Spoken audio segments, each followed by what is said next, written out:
예, 정치권에서 연일 레버리지 ETF 사태를 두고 김용범 정책실장 책임론을 외치고 있는 가운데 청와대가 김용범 실장 경질론에 대해 선을 긋고 나섰습니다. 단일 이 상품 때문이라 그렇게만은 보기는 어렵고, 최근 두어 달 동안에는 이제 반도체 종목 자체 변동성이 되게 커서 이 레버리지 상품이 시장에 나온 시점하고 이 변동성이 커지는 시점과 겹치면서 더욱더 이렇게 좀 도드라지게 보이고 있습니다.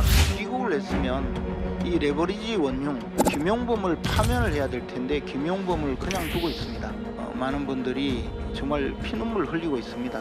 이 레버리지는 상장 폐지를 하지 않고는 아무런 이 방법이 없습니다. 정책실장은 물론이고 청와대 당국자 모두가 이 모든 사항을 꼼꼼하게 점검하고 있고 현재 원인이 무엇이고 대책을 어떻게 마련할 것인가에 대해서 굉장히 세심하게 살펴나고 있습니다. 예, 제1회 정광재 국민의힘 전 대변인 강수영 변호사 나오셨습니다. 어서 오세요. 네, 안녕하세요. 정광재 대변인, 예. 오늘도 코스피 매도 사이드카가 발동됐습니다. 네. 올해 총 몇 번째인지 아세요? 올해가 46번째라고 하는데 네. 그러면 혹시 지난 10년간 몇 번 발동됐는지 아세요? 모르겠습니다. 56번입니다. 지난 10년간 발동된 게 56회인데 올해만 46회가 발동됐으니까 올해 주식시장이 얼마나 변동성이 컸는가. 지금 변동성이라는 말로는 충분히 설명하기 어려울 정도로 세간에서는 투전판이 됐다 이런 평가까지 나오고 있는 거잖아요.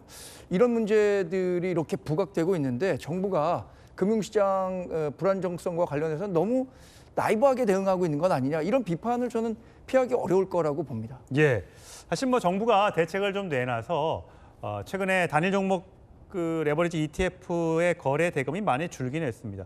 어제가 9,200억 정도였는데 1조 밑으로 떨어진 게 제도 도입 이후에 처음이라고 하더라고요.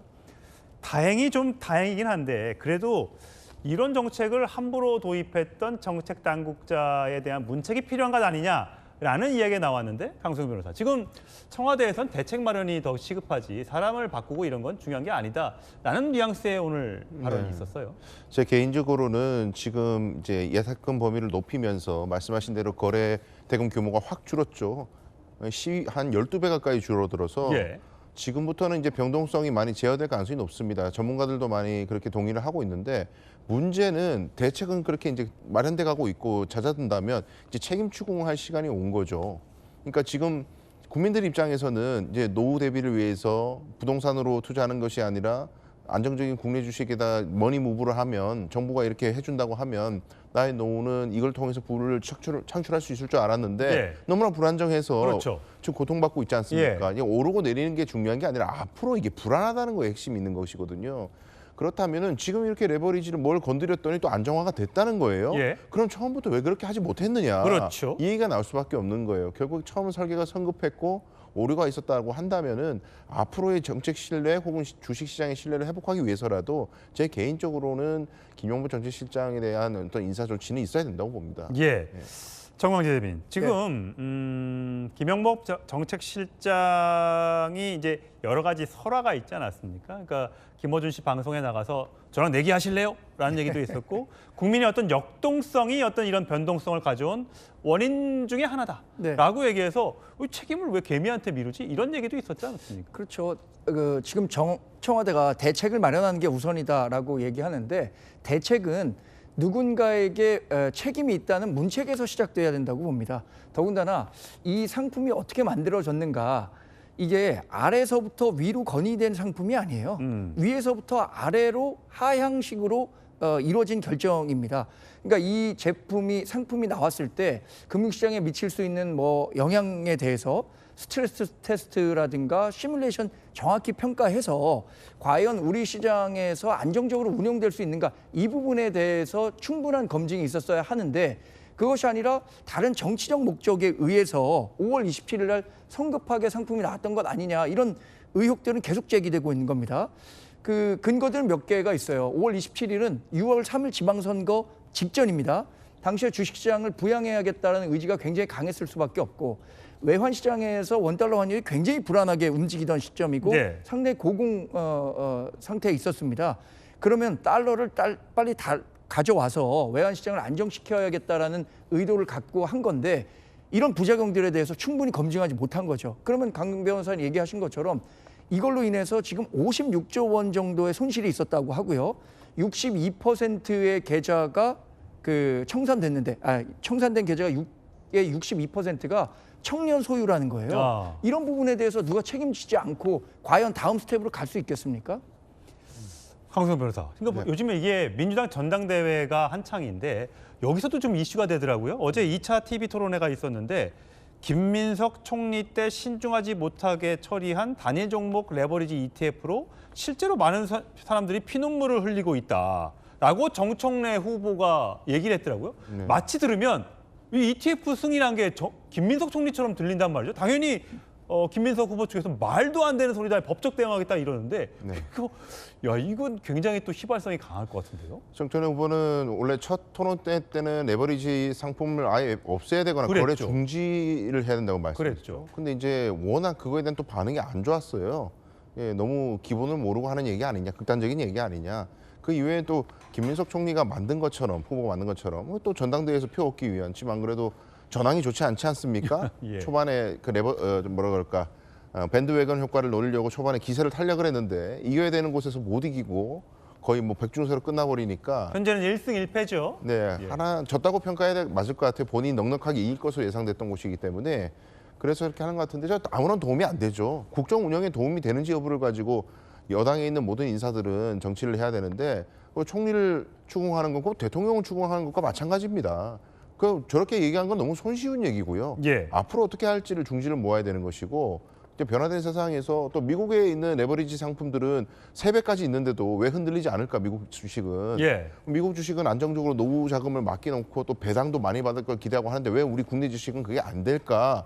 이거에 대해서 또 전문적인 견해를 내면서 뭐 저렇게 얘기하면은 제가 이해를 하겠는데 그런 부분은 하나도 없이 상대방 공격하는 데만 매몰되니까 저는 좀 전당대회가 참 안타깝습니다. 예.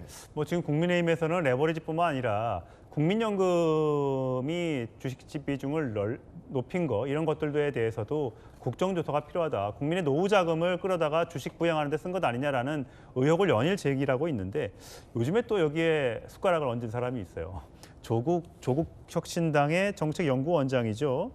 단일 종목 ETF 어물쩍 못 넘긴다. 김영범 책임 물어야 된다라면서 사실상의 경질을 요구를 했어요. 누군가 책임져야 되는 게 아니냐라는 신문 사설까지 공유하면서요. 뭐 나는 책임이 없다라는 뜻인 것 같긴 한데 대통령이나 청와대 입장에서는 기분이 뭐 썩 좋지는 않을 것 같아요. 조국혁신당 대표가 진보 정치인 가운데 한 명이지만 그래도 야당 정치인 아닙니까? 그렇다면 이 정도의 문제 제기는 전 할 수 있다고 생각합니다. 이것에 대해서 뭐 기분 나쁘게 생각한다면 여당이나 정권으로서는 좀 무책임한 거라고 생각이 들고요. 조국 대표가 얘기하는 건 명확합니다. 이 상품이 만들어지는 과정에서 분명히 다른 목적 또는 부작용에 대한 충분한 검증이 있었느냐. 그렇지 않았다면 정치나 정책은요.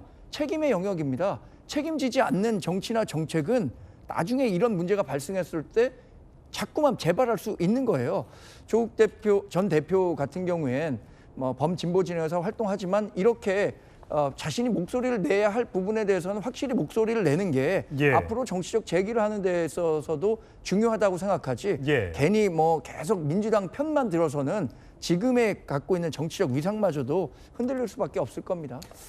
자, 마지막으로 강승현 변호사. 이게 대통령의 임기 초반에 지지율이 참 높았지 않습니까? 여러 가지 기대가 있었겠죠. 특히 경제를 잘하고 있다. 중시가 많이 올라갔으니까 내 재산을 불려줄 것 같고 또 부동산을 좀 막을 수 있을 것 같고. 근데 요즘에는 이게 제대로 안 되고 있는 것 같아요. 증시도 6천대로 떨어지고 부동산 값도 계속 오르고 나오는 대책들이 별 실효성이 없다 보니까 지금 화면에 보이는 것처럼 최근 여론조사에서 보면 긍정 지지율은 47.7, 부정 지지율이 48.5까지 올라갔어요.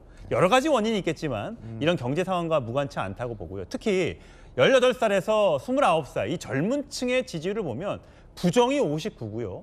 긍정이 33.9밖에 안 됩니다.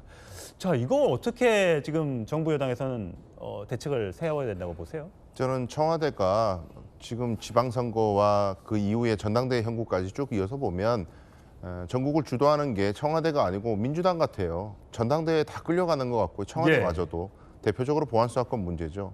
그러니까 이제 지금까지는 민주당에 대해서는 별로 그렇게 호감 있지 않았지만 대통령은 일을 잘하고 있다. 그걸 소위 말해서 뉴 이재명이라고 많이 지칭하지 않았습니까? 그래서 지지율이 무려 60% 후반대가 나왔었어요. 근데 그분들이 지금 빠지는 거예요. 결국 대통령이 민주당을 뭔가 정확하게 장악하거나 질서를 잡는 것이 아니라 그냥 당이 끌려가는 것 같고, 그럼 결국 내가 별로 좋지 않아 하는 민주당이나 대통령이나 큰 차이가 없는 것 같아.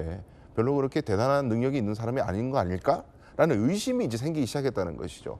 개인적으로 전당대회 이후에 청와대하고 발맞춰서 국정 드라이브를 걸 수 있는 대표가 선출이 된다면 어느 정도 회복은 할 것으로 봅니다만은, 그러나 여전히 청년 실업 문제라든지 자영업자들의 실패, 경기 불안은 이어지고 있어서 실물 경제에 어떤 영향을 미칠 수 있는 드라이브가 2년차 있지 않으면 지지율이 50%를 넘어가는 것은 상당히 좀 오래 걸릴 수 있다, 그런 생각이 듭니다. 예, 지금까지 정광재 전 대변인, 강수영 변호사였습니다. 고맙습니다.